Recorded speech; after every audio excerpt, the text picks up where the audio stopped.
Assalamualaikum warahmatullahi wabarakatuh. Waalaikumsalam warahmatullahi wabarakatuh. Baik, perkenalkan ya Bu ya, saya Firda, dokter yang sedang berjaga pada pagi hari ini. Kalau boleh tahu dengan Ibu siapa? Dinda, Ibu Dinda. Ibu Dinda usianya berapa Bu? 25 tahun, 25 tahun. Ibu Dinda alamatnya di mana? di Kasihan. Di Kasihan. Oke, untuk sehari-harinya Ibu pekerjaannya apa? Udah kelar kuliah sih, jadi di rumah aja. Oh, di rumah aja.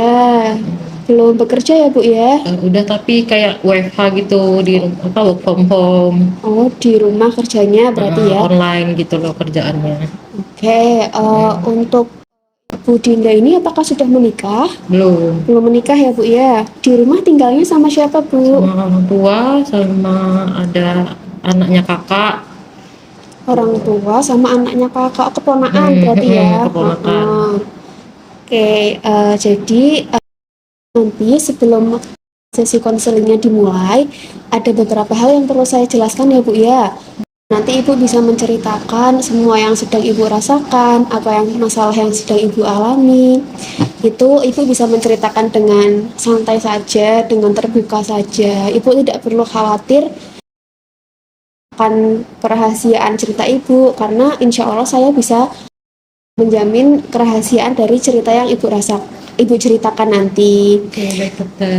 Kemudian dari profesi dokter ini kan juga ada kode etiknya ya Bu ya, jadi memang tidak boleh untuk menyebarluaskan cerita dari pasien-pasien saya, klien-klien saya seperti itu. Jadi Ibu bisa tenang saja seperti itu ya Bu. Lalu untuk memulai konseling pada siang hari ini, kita baca basmalah bersama dulu ya Bu ya. Bismillahirrahmanirrahim. Baik, untuk Ibu Dinda ini ada hal apa Bu yang membuat Ibu datang ke klinik saya ini? Saya tuh awalnya ngeluhnya tuh pusing terus dok.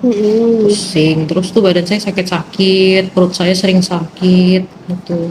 Saya juga udah nyoba minum minum obat, terus minum lambung, katanya juga asam lambung. Terus saya udah minum itu rutin tapi nggak sembuh-sembuh, udah 4 bulan gitu. Terus selain pusing, lehernya juga sakit, terus gampang capek gitu dok.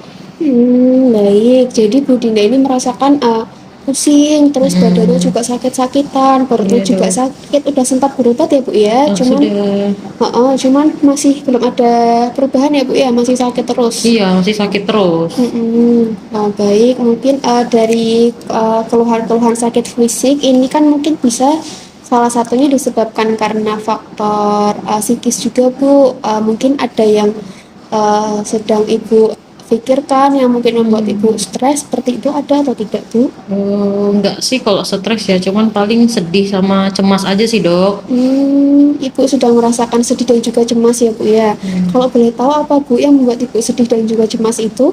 Biasalah dok, kayak soal keluarga gitu. Nah, kan memang kayak lagi ada masalah gitu dok. Saya kan bukan asli tinggal di Bantul.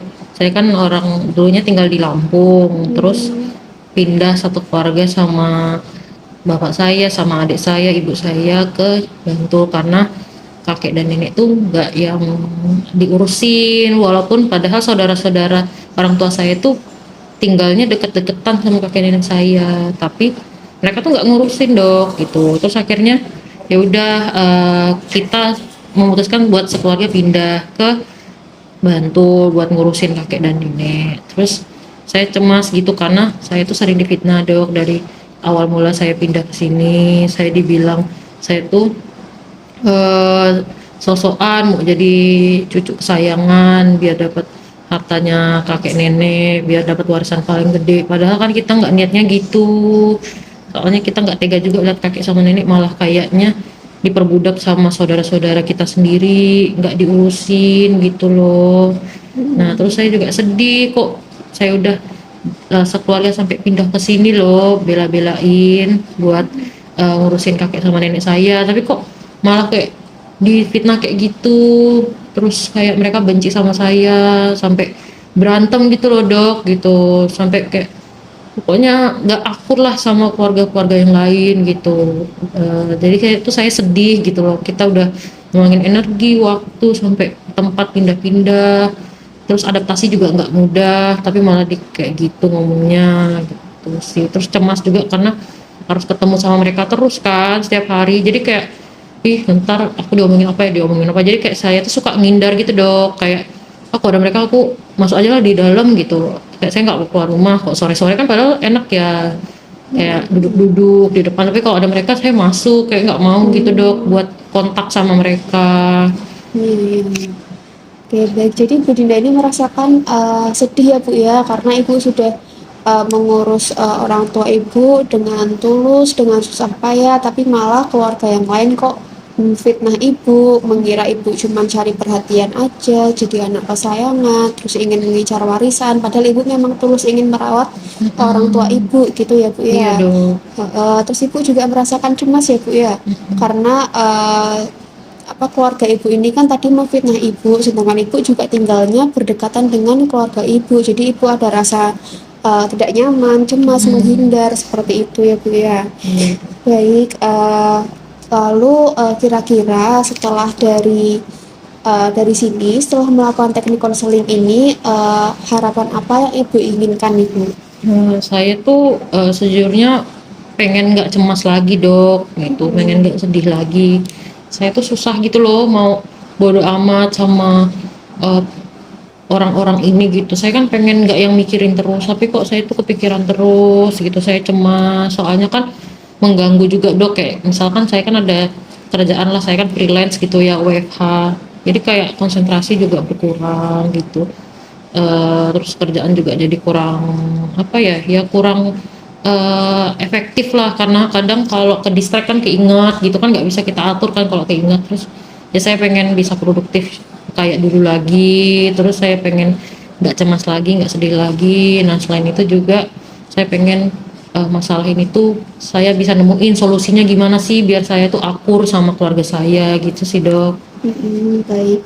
Jadi setelah dari sini Bu Dinda ini pengen apa namanya merasa agar nggak cemas lagi, kemudian nggak sedih lagi, karena itu cukup membuat ibu kepikiran ya Bu ya, Iya. sehingga mungkin agak-agak mengganggu pekerjaan ibu juga seperti itu. Terus ibu juga ingin ada solusi dari permasalahan ibu dengan keluarga, kayak pingin akur lagi, namanya kan juga sama keluarga ya Bu ya. Iya. Jadi kalau bisa kan sebenarnya pinginnya akur, tapi malah keluarganya juga ada fitnah seperti itu. Oke, baik. Jadi mungkin di sini saya coba simpulkan dulu ya Bu ya. Tadi Bu Dinda mengeluhkan adanya rasa pusing, kemudian badannya sakit, terus perutnya sakit, terus sudah pernah berobat ke dokter, minum obat, tapi masih belum sembuh juga keluhannya seperti itu. Kemudian ternyata Bu Dinda juga merasakan adanya kesedihan, kemudian cemas, dan juga eh, apa namanya ada perasaan tidak enak juga karena selalu menghindar dengan keluarga, kemudian difitnah sama keluarga. Iya, Ibu Dok. sudah, padahal ibu juga sudah lelah ya Bu ya, mengurus anak sendiri, mungkin ditambah harus mengurus orang tua seperti itu. Jadi ibu merasakan lelah seperti itu ya Bu ya. Nah lalu setelah dari sini ibu juga berharap agar tidak merasakan sedih lagi, tidak merasakan cemas lagi, sehingga tidak kepikiran terus, tidak mengganggu ke pekerjaan, jadinya pekerjaannya juga bisa seperti semula ya Bu ya. Iya, Kemudian berharap ingin akur juga dengan keluarga, memiliki hubungan yang harmonis dengan keluarga seperti itu Bu. Iya benar dok. Baik, mungkin dari sini untuk Bu Dinda sendiri, apakah Ibu nanti ke depannya tuh menginginkan adanya perubahan yang lebih baik dari diri Ibu? Iya dok, pengen dok biar bisa produktif lagi. Oke, baik. Jadi tadi kan Ibu juga ada keinginan, ada kemauan juga ya Bu ya untuk berproses jadi lebih baik. Jadi nanti insya Allah semoga dimudahkan ya Bu ya jalannya. Lalu caranya itu bisa seperti ini Bu.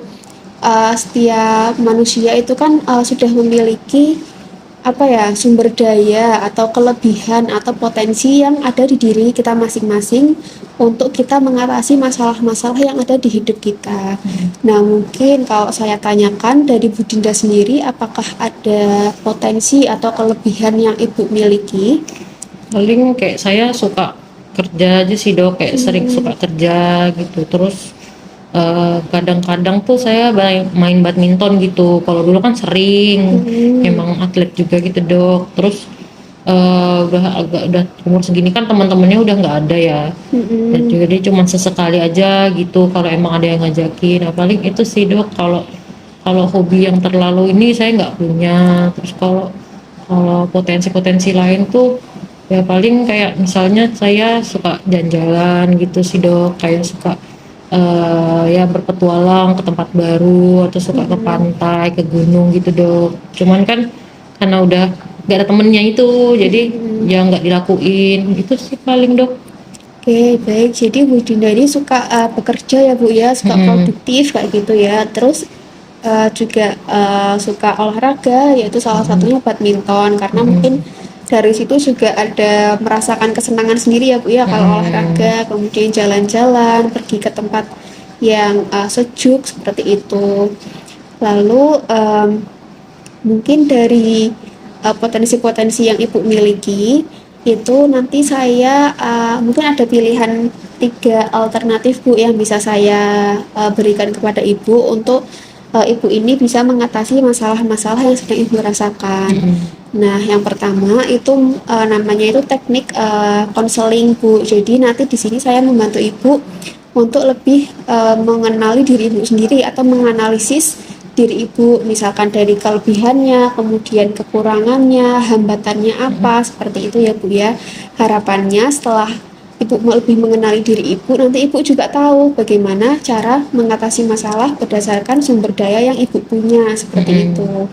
Nah, mungkin nih dari situ dulu, Ibu kira-kira setelah tadi kan kalau kelebihannya sudah ya Bu ya, Ibu punya potensi, Ibu tuh orangnya kerja keras, bisa dibilang kayak gitu, produktif, suka bekerja, kemudian suka berolahraga juga, salah satunya badminton, kemudian Ibu juga suka jalan-jalan. Jadi mungkin ketika ada masalah nanti Ibu bisa melakukan hal-hal itu ya Bu ya, biar Ibu mungkin nggak terlalu merasakan sedih dan juga cemas seperti itu. Lalu untuk kekurangannya Bu, kira-kira apa sih hal dari dalam diri Ibu yang menurut Ibu tuh ini merupakan kekurangan Ibu seperti itu? Paling kalau saya tuh merasa kayak saya tuh susah buat nerima yang beda gitu loh sama saya gitu. Misalnya ada yang bilang kalau misalnya saya setujunya dengan pendapat A, terus dia setuju dengan pendapat B. Nah saya tuh gak gampang buat bisa membiarkan dia gitu loh. Dia kayak suka debat gitu loh. Mungkin itu kayak kekurangan sih. Nah, kayak saya tuh pengennya sama gitu loh pendapatnya. Nah, itu paling kekurangannya. Cuman pelan-pelan juga udah diminimalisir buat bisa menghargai orang lain gitu kan kalau kita beda. Terus kayak juga karena mungkin kalau udah lagi stres tuh saya tuh malah menghindar gitu dok, kayak yang nggak mau keluar gitu, misal lagi stres banget ya, kayak nggak mau komunikasi sama orang gitu. Kalaupun keluar saya tuh sendirian gitu, pergi-pergi. Nah terus nggak suka apa, saya tuh juga jarang cerita sama orang gitu. Nah itu mungkin juga kekurangan saya sih, kayak saya merasa udahlah saya bisa sendiri gitu, nggak mau ngerepotin orang gitu loh dok. Oke, jadi Bu Dinda ini orangnya bisa dibilang kekeh gitu ya Bu ya, susah untuk menerima perbedaan. Jadi Bu Dinda kayak lebih ingin mempertahankan pendapat Bu Dinda sendiri seperti itu. Kemudian Ibu juga suka menghindar dari kayak tadi contohnya dengan keluarga, karena mungkin tadi Ibu nggak suka berdebat, nggak suka ada perbedaan, jadi Ibu lebih memilih untuk ya udahlah menghindar aja kayak gitu. Lalu kalau ada masalah-masalah juga Ibu orangnya agak tertutup ya Bu ya, berarti ya jarang cerita ke orang-orang lain seperti itu. Nah, tapi tadi sudah bagus ya Bu ya, Ibu sudah bisa mencoba untuk menghargai lagi adanya perbedaan tadi pendapat orang lain, itu juga sudah bagus Bu, karena kan memang kita juga nggak bisa memaksakan juga adanya kita harus, semua orang harus sependapat sama kita gitu ya. Jadi Ibu juga sudah belajar pelan-pelan untuk menghargai perbedaan atau pendapat orang lain seperti itu. Nah, mungkin dari kelebihan dan juga kekurangan Bu Dinda ini, kira-kira Ibu sudah ada gambaran belum untuk mengatasi masalah ini? Kira-kira apa yang harus Ibu lakukan seperti itu? Kalau untuk masalah yang keluarga ini ya, Mm-mm. sebenarnya saya itu pengen coba ngomong sih gitu sama mereka, cuman tuh dulu udah pernah dok kayak saya musyawarah gitu loh sama yang lain, tapi tuh Mm-mm. kayak tetap yang disebutkan tuh keluarga inti saya ini Mm-mm. gitu. Jadi mereka kayak nggak, terus mereka juga kita ajak diskusi, ngajakin buat damai lah, tapi mereka kayak juga ngindar. Mm-mm. Nah Mm-mm. paling sih kayak saya pengennya mungkin saya pengen entah pindah rumah atau apa gitu ya, maksudnya bukan menghindar juga, cuman saya juga cemas gitu loh dok, maksudnya setiap hari loh kayak saya mau pergi ntar ada mereka langsung kayak pandangannya nggak enak, langsung kayak Mm-mm. yang mulai gibah sama saudara yang lain gitu. Capek juga dok tiap tiap misal bertahun-tahun harus kayak gitu gitu kan. Nah Mm-mm. terus selain itu juga mungkin penyelesaiannya mungkin kalau misalnya emang nggak bisa cara yang pindah itu kan maksudnya modalnya juga tinggi ya. Mm-mm. Nah paling kayak ya udah gitu, saya harus bisa belajar itu bodoh amat itu, cuman kan susah dok gitu buat bodoh amat apalagi ini keluarga sendiri. Mm-mm. Baik, jadi tadi sebenarnya Bu Dinda juga sudah ingin mencoba untuk berdiskusi ya Bu ya dengan Iya. keluarga Ibu supaya masalahnya juga bisa selesai secara baik-baik. Namun Mm-mm. ternyata hal itu juga nggak disambut dengan baik dengan keluarga Ibu. Makanya Mm. mungkin Ibu akan mencoba untuk lebih apa ya mungkin mengalihkan pikiran ya Bu ya, tidak Mm-mm. melulu untuk memikirkan masalah dengan keluarga ibu itu, atau bisa dibilang ya ya udahlah bodo amat aja, yang penting kita jalan sendiri-sendiri mengurusi kehidupan masing-masing, seperti itu ya Bu ya. Mm. Nanti kalau misalkan memang hal itu juga kurang efektif, ibu juga sudah memikirkan untuk memilih lingkungan yang lebih nyaman di keluarga Mm. ibu kayak gitu ya, pindah rumah seperti itu. Cuman kan memang membutuhkan modal yang cukup ya Bu ya untuk pindah rumah itu. Mm. Apalagi juga sudah mempunyai anak-anak kan, ibu takutnya anak-anaknya juga sudah punya teman main sendiri di sini, seperti itu. Lalu jadi ibu sudah ada gambaran lah ya Bu ya untuk bagaimana cara mengatasi masalahnya itu ya. Iya. Oke, jadi untuk teknik yang pertama kan tadi konseling, lalu untuk teknik yang kedua itu namanya tuh psikoedukasi Bu. Jadi saya mungkin akan memberikan Ibu satu dua cara yang bisa membantu Ibu untuk mengatasi masalah Ibu ini. Nah, salah satu caranya itu bisa melakukan teknik relaksasi Bu. Ibu sudah pernah dengar mungkin teknik relaksasi? Pernah sih dok kayaknya. Pernah ya. Mm. Jadi nanti dengan melakukan teknik relaksasi itu mungkin bisa membuat ibu lebih tenang, karena kan namanya juga relaksasi ya, jadi membuat Mm. ibu lebih rileks kayak gitu. Nah mungkin caranya itu bisa dengan ibu memposisikan diri yang nyaman, ibu mengambil waktu dulu, kemudian memposisikan diri yang nyaman. Lalu ibu bisa dengan melakukan menghirup nafas dengan hidung, Mm. kemudian ditahan sebentar, lalu ibu buang lewat Mm. mulut seperti itu. Itu bisa ibu lakukan 3 sampai 5 kali aja. Nah, setelah itu ibu bisa merasakan nanti lumayan tenang, Mm. lumayan apa ya, adem gitu, Mm. nggak kemerungsung istilahnya, nggak cemas, nggak sedih kayak gitu. Mungkin bisa dipraktekkan dulu ya Bu ya. Mm. Baik, ibu coba posisinya yang nyaman dulu. Mm. Kemudian ibu tarik nafas lewat hidung, tahan sebentar, kemudian ibu hembuskan lewat mulut. Ya, sekali lagi Bu, tarik nafas, tahan sebentar, keluarkan lewat mulut. Sekali lagi tarik nafas, tahan sebentar, keluarkan lewat mulut. Nah, gimana Bu setelah melakukan teknik relaksasi? Apakah eh, sekarang apa yang Ibu rasakan? Lumayan sih dok, agak enakan gitu. Agak enakan ya Bu Ya, ya? kayaknya kalau cemas enak pakai teknik ini ya dok ya. Jadi waktu ibu merasakan cemas nih nanti di rumah, ibu sudah tahu ya Bu ya apa yang harus ibu lakukan gitu ya. Mm-mm.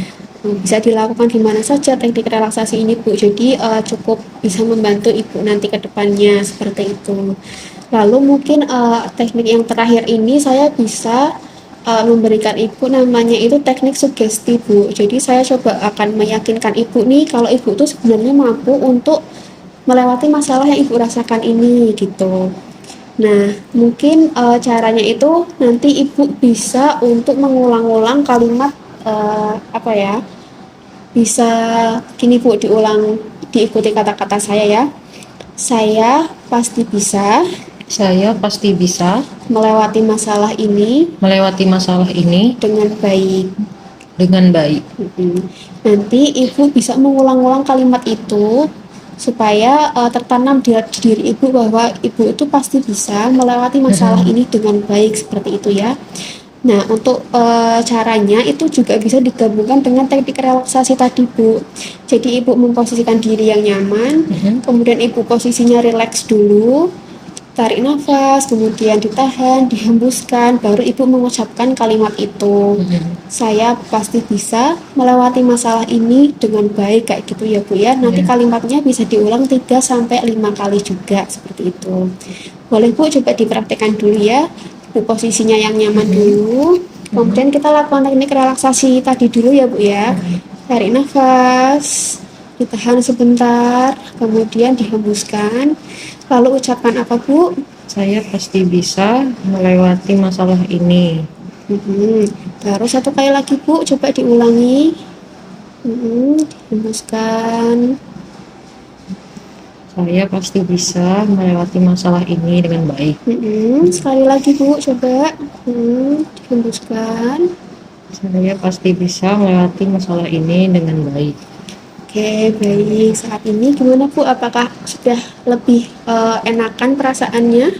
Ya dok, sudah lebih baik. Sudah lebih baik ya Bu ya, sudah agak lebih yakin ya Bu ya sama diri sendiri kalau Ibu tuh pasti bisa melewati masalah ini dengan baik, kayak gitu ya.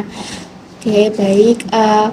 Untuk selanjutnya mungkin agar saya bisa mengevaluasi kondisi Ibu, mungkin kita perlu melakukan pertemuan berikutnya ya Bu ya. Kira-kira kalau misalnya 2 minggu lagi di hari dan jam yang sama, apakah Ibu bisa? Insya Allah bisa dok. Bisa ya Bu ya, jadi nanti 2 minggu lagi Ibu kesini lagi agar saya bisa mengevaluasi kondisi Ibu ini sudah lebih membaik atau belum gitu ya. Nanti Ibu juga bisa menceritakan apa saja yang sudah Ibu alami di rumah selama 2 minggu itu, seperti itu. Oke, saya juga yakin kok Ibu Dinda ini orang yang kuat, kemudian pasti bisa melewati masalah ini juga dengan baik kayak gitu. Nanti semoga Allah juga membantu Ibu ya Bu ya, dikasih pertolongan selalu sama Allah gitu ya. Baik, mungkin untuk teknik konselingnya selama tadi saya menjalankan teknik konseling mungkin ada perkataan atau perbuatan saya yang kurang berkenan, mohon dimaafkan ya Bu ya. Oke, untuk menutup sesi konseling ini kita ucapkan hamdalah bareng-bareng ya Bu ya. Alhamdulillahirabbil alamin. Nah, saya tutup ya Bu. Wassalamualaikum warahmatullahi wabarakatuh. Waalaikumsalam warahmatullahi wabarakatuh.